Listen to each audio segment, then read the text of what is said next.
السلام علیکم۔ Hurdle race کا 7واں حصہ حاضر ہے۔ پہلے ایک سوال کا جواب دے کر پھر سفر نامے میں آگے بڑھتے ہیں۔ سوال ہے، کیا گزشتہ 6 برسوں میں ذاتی طور پر اسٹوڈنٹس میں کوئی بدمزگی، ناچاقی، ناراضگی ہوئی ہی نہیں؟ اس بات کے جواب میں ایک سوال عرض ہے، کیا ان برسوں میں ہم زندہ نہیں تھے؟ مومن ہے تو بے تیغ بھی لڑتا ہے سپاہی۔ البتہ ایک بات کا ہمیں خود بھی یقین ہے کہ صرف اللہ کے فضل سے ہی رحماء بینہم کی لذت سے آشنا ہو سکے ہیں۔ اس کلاس میں ہم کسی بھی ایسے رشتے یا تعلق میں تو جڑے ہوئے نہیں تھے نا، جس کے ٹوٹنے پر ہمیں مالی مراعات یا جذباتی رعایات چھن جانے کا خدشہ رہتا۔ بات فقط یہ تھی کہ سب اللہ ہی کی رسی کو تو مضبوطی سے تھامے رکھنے کی کوشش میں لگے تھے۔ الحمدللہ ادفع باللتی ہی احسن والی حکمت عملی کے فرسٹ ہینڈ تجربات اور ان کے ثمرات کے قائل ہوتے چلے گئے۔ گرما گرمی سے لے کر گرم جوش دوست بننے کے واحد طریقے پر یقین حاصل کیا اور اس سے اپنے اپنے خاندانی معاملات نمٹانے میں بھی بے حد مدد ملی۔ حامل قرآن کے عہدے پر تا حیات قائم رہنا آسان سفر تو ہے بھی نہیں۔ یہ گناہوں سے ہجرت کا طویل سفر ہے جو صفیں سیدھی کیے بغیر طے کرنا محال ہو جاتا ہے۔ کبھی سانپ سیڑھی کھیلا ہوگا۔ علم دین کے سفر پر چلنے کے سبب جہاں فرشتے پر بچھاتے ہیں، درجات اور ایمان بڑھانے کو قدم قدم پر سیڑھیاں آن موجود ہوتی ہیں، وہیں قدم قدم پر انکار اور استکبار کی پھنکار چھپائے چھوٹے بڑے سانپ بھی موجود ہوتے ہیں۔ بس ایک عمل کی کمی یا زیادتی اور تنزلی کے منہ میں جا کر پونچھ تک پھسلنے کے خطرات۔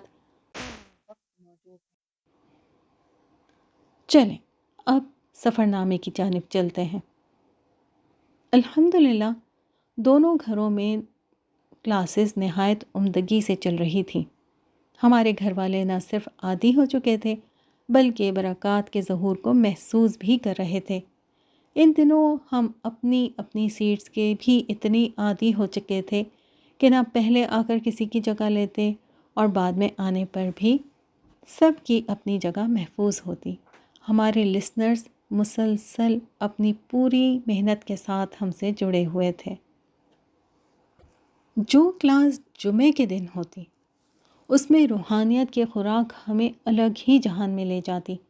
پہلے استاذہ سے تفسیر سنتے اور نوٹس لکھتے، پھر ٹیچر سبق سنتے وقت گتھیاں سلجھاتی، ہم ڈسکشن بھی کرتے۔ چھٹی تک نماز جمعہ کا وقت ہو جایا کرتا تھا۔ زیادہ تر کے میاں کلاس سے ہی بیگمات کو لے کر مسجد جاتے۔ ہم جو ہی مسجد پہنچتے خطبہ شروع ہو جاتا۔ دنیا بہت دیر تک دل و دماغ میں ادنا اور حقیر سی ہو کر رہ جاتی۔ دھوکے کی دھند چھٹ جاتی تو منزل اور واضح ہو جاتی۔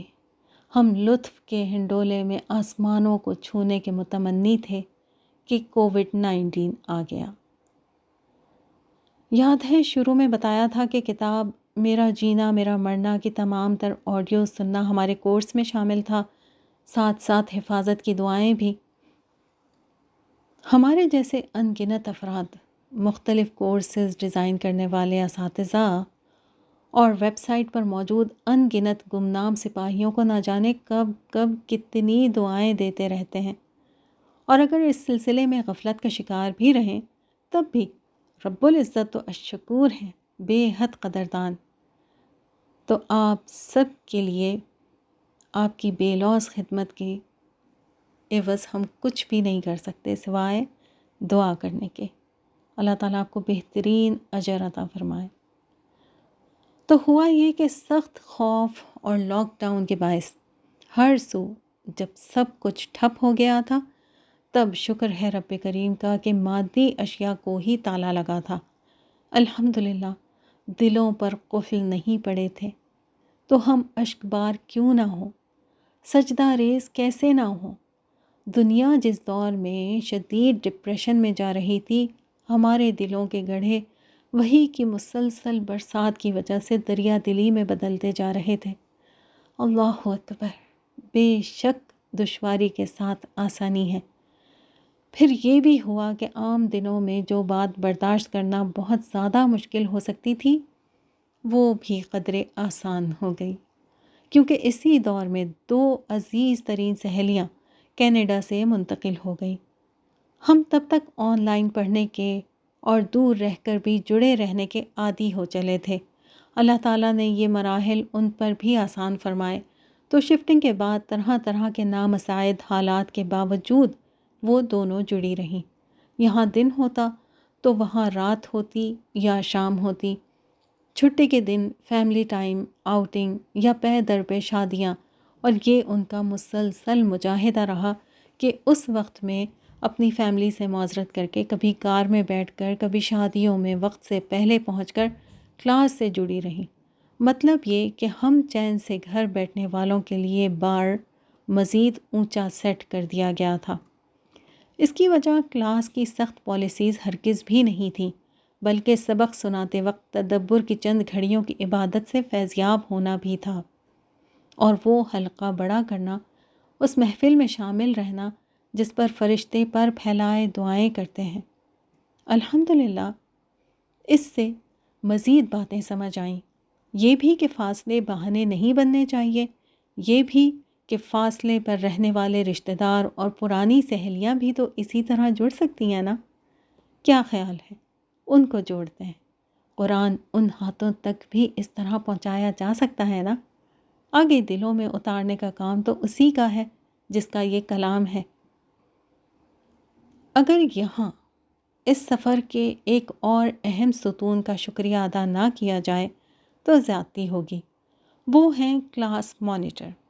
زندگی کے اتار چڑھاؤ میں پہاڑیاں اور گھاٹیاں، آندھی طوفان، بجلی، بارش، تپش ہو یا پالا مارنے والی ٹھنڈ، زندگی کی رولر کوسٹر میں تمام تغیرات سے نبردآزما ہونے کے باوجود کلاس سے متعلق ڈسپلن اور تعاون کو انہوں نے کیسے مینیج کیا، یہ اپنے آپ میں کرشمہ رہا ہے۔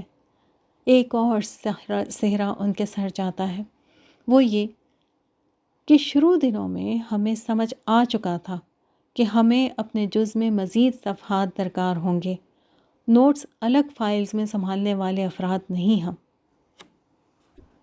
تو پرنٹنگ پریس کی بھاگ دوڑ، کم از کم 4 مکمل سیٹ بنوانے پر 2 سے ذکر کرنا، 2 کو قابو کرنا، اگر تب یہ سب نہ ہوتا تو کووڈ میں ہم بہت زیادہ ڈسٹرب رہتے۔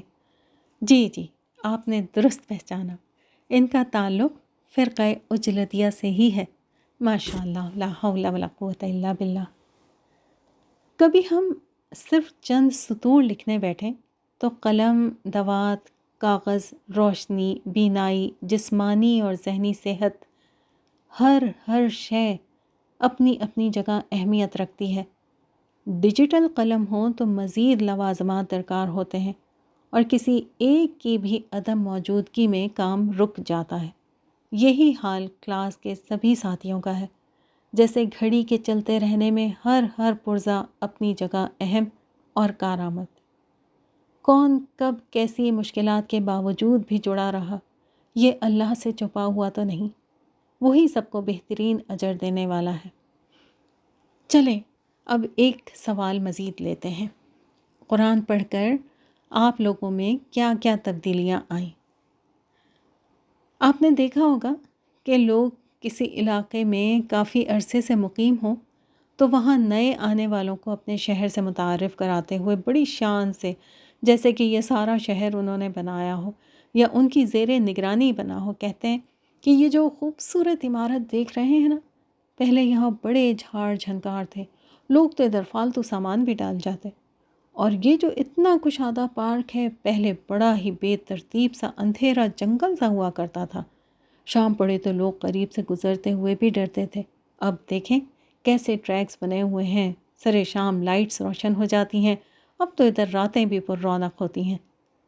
الحمدللہ ہم نے ایک دوسرے کو اللہ کے فضل سے اس سے کہیں زیادہ پنپتے، بڑھتے، روشن اور بارونق ہوتے دیکھا، اور الحمدللہ یہ شعور بھی اللہ تعالیٰ نے ہی بخشا کہ عمارات اور باغات صرف عمدہ بنیادوں پر بنانے نہیں ہوتے، بلکہ انہیں برقرار رکھنے اور مزید بہتر بنانے سے کسی صورت غفلت نہیں برتی جا سکتی۔ اللہ تعالیٰ ہم سب کا حامی و ناصر ہو۔ سفر جاری ہے انشاءاللہ، پھر ملاقات ہوتی ہے۔